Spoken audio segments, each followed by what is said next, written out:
Welcome to The Explainer. Today, we're diving into a band that for decades has had music fans either bowing down in worship or scratching their heads in confusion. We're talking about the progressive metal titans Dream Theater. Look, no one denies that they are some of the most skilled musicians on the planet. Their technical ability is just, well, mind-bending. But for a lot of people, that's the whole problem. Critics often say it's all just flashy tricks, smoke and mirrors. Complexity just for the sake of being complex. So what is it? Is this the work of pure musical genius? Or is it just a bunch of overly complicated jargon? Let's unpack the whole story, the legend, the controversy, all of it, and see if we can figure it out. All right, first things first. Before we get into any of the debates, we have to establish just how legendary these guys are. Their impact on the world of heavy metal is, frankly, undeniable. Just look at this number. Over 12 million records sold worldwide. This is not some little niche band playing in a garage. They are a massive commercial powerhouse with a huge, dedicated global fan base that's been growing for decades. And their influence goes way beyond just sales figures. They're part of what's known as the Big Three of prog metal, right alongside Queensryche and Fate's Warning. These are the bands that basically wrote the rulebook for the genre, and all that hard work paid off with music's highest honor, a Grammy Award in 2022 for their song The Alien. But to really get a handle on their one-of-a-kind sound, you gotta go back to the beginning, back to a very prestigious music school in the mid-1980s. So, it all started with 3 students at Berklee College of Music just jamming on their heroes like Rush and Iron Maiden, but it pretty quickly turned into something else. Their 1992 album, Images and Words, was a total game changer, and then, somehow, Pull Me Under became this surprise hit on MTV. It proved that this super complex, epic music actually had a place in the mainstream. And that name, Dream Theater, where did that come from? Well, after they had to change their original name, Majesty, the answer came from a pretty unexpected place. Drummer Mike Portnoy's dad suggested the name of a little movie theater in California. Kind of funny, right? A simple name for a band about to make some of the most complex music imaginable.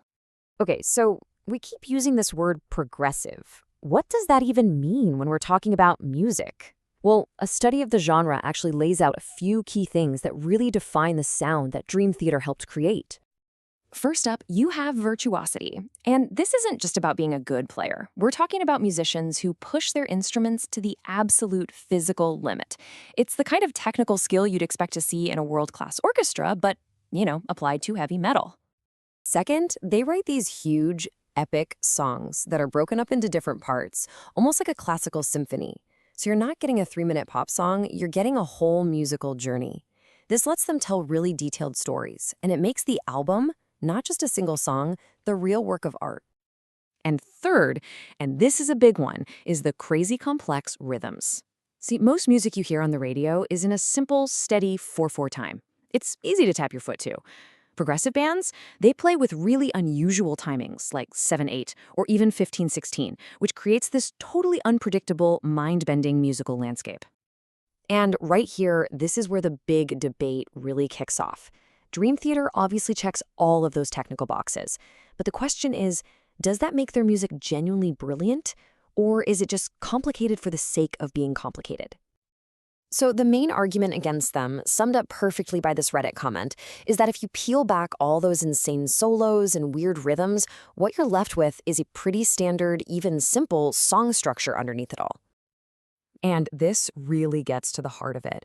The band's signature move is to pair these ridiculously complex rhythms, the whole band playing these tangled lines together in perfect unison, with harmonies and chord progressions that are often pretty straightforward, almost pop-like in a way.